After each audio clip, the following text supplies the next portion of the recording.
नमस्कार, स्वागतम। आज के अंक में एक ऐसा प्रयोग करने जा रहे हैं जिसके माध्यम से हम जो भी नाम जपते हैं या जो भी मंत्र जाप करते हैं उसमें अति शीघ्र सफलता पा सकते हैं। तंत्र योग का ऐसा विशिष्ट प्रयोग है। सीधे विषय पर आ जाते हैं। आपकी स्क्रीन पर एक श्लोक प्रदर्शित हो रहा है, उसको ध्यान से देखिए। ये सारे श्लोक हमने लिए हैं नील सरस्वती तंत्रम से। नील सरस्वती तंत्रम से तो कहा गया, भगवन देव देवेश सर्व प्राणी हितेरत येनावश्यम भवेत् सिद्धि तदुपायम वद प्रभु। यानी भगवती कहती हैं, हे भगवान, देवताओं के ईश्वर, सभी प्राणियों के हित में रत हे प्रभु, आप सभी प्राणियों का हित करते रहते हैं। जिस उपाय द्वारा सहज सिद्धि प्राप्त होती है, कृपया उसे बताइए। अब आपकी स्क्रीन पर दूसरा श्लोक प्रदर्शित हो रहा है जो उत्तर है भगवान शिव का। इसमें कहा गया, शृणु देवी परम ज्ञानम सर्वज्ञानोत्तमोत्तमम यस्य विज्ञान मात्रेण क्षिप्रम विद्या प्रसिद्ध्यति। यानी हे देवी, जिसके जानने मात्र से तत्काल विद्या सिद्ध हो जाती है और जो उत्तम से उत्तम ज्ञान है उसे सुनो। सारे श्लोकों को प्रमाण स्वरूप आपके समक्ष रखने के पश्चात हम उस विधि की चर्चा करेंगे जो आप अपने दैनिक जीवन में अपना करके किसी भी नाम या मंत्र जप में शीघ्र सफलता पा सकते हैं। तो प्रस्तुत है एक अन्य श्लोक, श्लोक संख्या 30 जो आपकी स्क्रीन पर प्रदर्शित हो रहा है। 30, 31 और 32। तो कहा गया, मूलकांडे तु या शक्तिर्भुजंगाकार रूपिणी तद्भ्रमावर्तितं तोयं प्राण इत्युच्यते बुधः झिंजिरः व्यक्तमधुरा कूजन्ति सततोत्थिता गच्छन्ति ब्रह्मरन्ध्रे तु प्रविशन्ति स्वकेतने यातायातक्रमेणैव तत्र कुर्यान्मनोलयम् तेन मंत्र शिखा जाता सर्वमंत्र प्रदीपिका। अब इसका अर्थ समझ लें, फिर अगले श्लोक के पश्चात उस विधि की चर्चा करेंगे। यहाँ कहा गया है, मूलाधार में भुजंगाकार रूपिणी कुंडलिनी शक्ति स्थित है। इसके भ्रमावर्तित जल को लोग प्राण कहते हैं। यह कुंडलिनी शक्ति झिंझिर झिंझिर ध्वनि जैसी एक अव्यक्त ध्वनि निरंतर करती रहती है। मूलाधार में जो भुजंगाकार रूपी कुंडलिनी स्थित है, यहाँ से एक अव्यक्त ध्वनि निकलती रहती है। एक प्रकार का साउंड, एक प्रकार का नाद यहाँ निरंतर होता रहता है, निरंतर प्रतिध्वनित होता रहता है। कहा गया, ये अत्यंत मधुर ध्वनि है। यह सुनने में बहुत मधुर, बहुत मीठी ध्वनि है।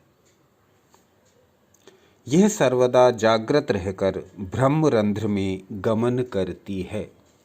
मूलाधार से सीधे ब्रह्मरंध्र तक का इसका पूरा पाथ है और पुनः अपने स्थान पर वापस आ जाती है। तो ये जो मूलाधार से कुंडलिनी के माध्यम से ध्वनि होती है वो ऊपर तक पहुंचती है, ब्रह्मरंध्र तक, और वहाँ से फिर बैक होती है। ये इसका पूरा पाथ है, सर्किट है। कहा गया, इसके यातायात क्रम में मन का लय करना चाहिए। इस प्रकार सर्व मंत्र प्रदीपिका मंत्र शिखा उत्पन्न होती है। भगवान शिव कहते हैं कि ये जो कुंडलिनी शक्ति में ध्वनि उत्पन्न होती है, ये मूलाधार से ब्रह्मरंध्र तक जाती है और फिर वहाँ से बैक होके आती है नीचे तक, मूलाधार तक। तो भगवान शिव कहते हैं कि इसके यातायात क्रम में मन का लय करना चाहिए। ये जो पूरा पाथ है, ये जो पूरा सर्किट है, ये जो पूरा रास्ता है, इसमें मन को लय करे। उससे क्या होगा?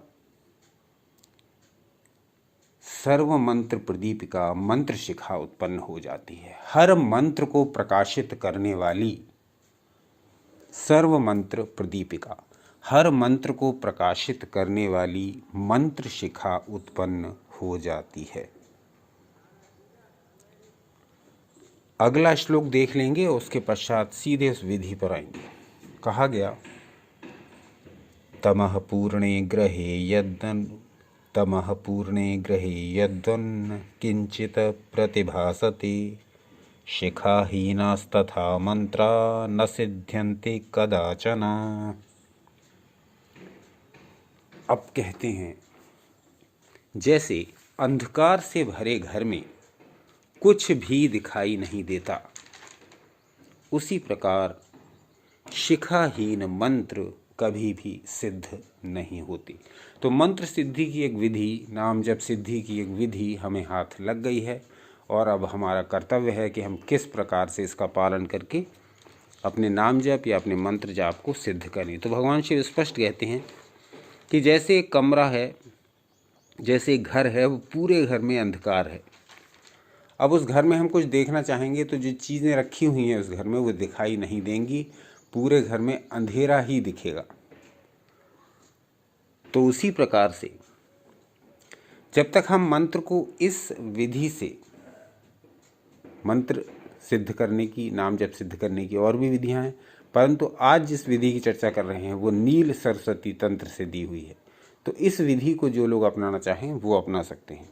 तो कहा गया कि इसी प्रकार शिखाहीन मंत्र भी सिद्ध नहीं होते। मंत्र शिखा प्रज्वलित किससे होती है? इसी प्रयोग से जो अब आगे करने जा रहे हैं। तो हमारा प्रयोग आधारित है पूरी तरह से नील सरस्वती तंत्र पर। इस प्रयोग की विधि जानेंगे, उसके पश्चात इसको अपनी अपनी इच्छानुसार, अपनी अपनी क्षमतानुसार करने का प्रयास करेंगे और अपने अपने स्वयं के अनुभव लेंगे। तो ये विधि प्रस्तुत है, इसमें कुछ नहीं करना है आपको। किसी भी समय इस ध्यान को कर सकते हैं, इस विधि को कर सकते हैं। इसमें आपको किसी भी आसन में बैठ जाना है, रीढ़ की हड्डी को सीधा रखना है और अपने नीचे कुछ बिछा लेना है, यदि भूमि पर कर रहे हैं तो, जिससे कि आपकी ध्यान की ऊर्जा भीतर न चली जाए, धरती में न समा जाए। तो कुछ बिछाकर उस पर बैठिए, रीढ़ की हड्डी को सीधा रखिए, आंखों को बंद करिए, श्वासों पर ध्यान दीजिए। चलेवा ते चलम चित्तम निश्चले निश्चलम भवेत। वायु के चंचल रहने से मन भी चंचल रहता है और निश्चल होने से निश्चल हो जाता है। थोड़ी देर सांसों के आने जाने पर ध्यान केंद्रित करिए, इससे मन आपका तैयार हो जाएगा आप ध्यान में उतरने के लिए। अब ध्यान प्रारंभ कर दीजिए। नीचे से ऊपर तक अपनी रीढ़ की हड्डी का ध्यान कीजिए। अपनी रीढ़ की हड्डी जो कि इस समय सीधी है, उसका नीचे से ऊपर तक ध्यान कीजिए और इस ध्यान को कम से कम 2 मिनट लगातार करिए। और इस ध्यान को करते समय ये भावना रखिए कि रीढ़ की हड्डी मेरे शरीर का सबसे महत्वपूर्ण भाग है, क्योंकि सारे एनर्जी चैनल्स इसी रीढ़ की हड्डी के माध्यम से मेरे शरीर में क्रिया करते हुए मुझे चला रहे हैं, मेरे प्रत्येक कर्म को संचालित कर रहे हैं। तो लगातार 2 मिनट तक रीढ़ की हड्डी का इसी प्रकार से ध्यान करिए।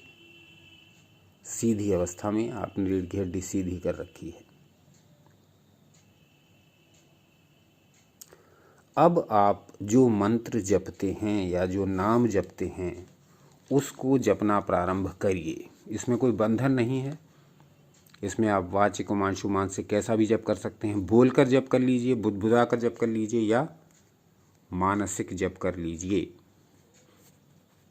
मंत्र जाप करिए या नाम जाप करिए और उसे करते हुए इस मंत्र या नाम को ये कल्पना करिए कि ये रीढ़ की हड्डी में नीचे से ऊपर और ऊपर से नीचे गति कर रहा है। नाम जपते जाइए और इस मंत्र की गति को अनुभव करते जाइए। ये मंत्र बिल्कुल रीढ़ की हड्डी के निचले भाग से लेकर के ऊपर उठता हुआ ब्रह्मरंध्र तक आया है, यानी कि इस रीढ़ की हड्डी का जो ऊपरी सिरा है यहाँ तक आया है, बिल्कुल सिर के पिछले भाग तक। अब यहाँ से ये नीचे उतर रहा है। मंत्र जपते जाएंगे और रीढ़ की हड्डी में ये कल्पना करते जाएंगे कि ये नाम या मंत्र रीढ़ की हड्डी में नीचे से ऊपर और ऊपर से नीचे गति कर रहा है। मंत्र जपते जाएंगे, नाम जपते जाएंगे और ये कल्पना करते जाएंगे। 10 से 15 मिनट तक ये कल्पना आपको करनी है, 10 से 15 मिनट तक। बस अब ये सर्किट में मंत्र या नाम घूम गया है, अब ये अपना काम भली प्रकार करेगा। बस आँखों को खोल लीजिए, उठ करके अपनी दिनचर्या में लग जाइए। सिंपल सा दिखने वाला ये प्रयोग बहुत ही इफ़ेक्टिव है, बहुत ही अनुभूत है और लाखों वर्षों से प्रयोग किया जा रहा है। नील सरस्वती तंत्र के मूल श्लोकों के समक्ष, मूल श्लोकों के साथ आपके समक्ष ये प्रयोग रखा। इस प्रयोग के बारे में अपने विचार बताइए, इस प्रयोग को करके इसके अनुभव लीजिए और फिर कमेंट्स द्वारा उन अनुभवों को बताइए। आज का अंक कैसा लगा ये अवश्य बताइए और क्या जानना चाहेंगे ये अवश्य बताइए। एक दिन पश्चात पुनः उपस्थित हो जाएंगे ईश्वर इच्छा से कोई नया विषय लेकर के। अपना अमूल्य समय देने के लिए हार्दिक धन्यवाद। सनातन शास्त्रों से जुड़े रहें, सदा आनंदित, उत्साहित एवं शक्तिशाली रहें।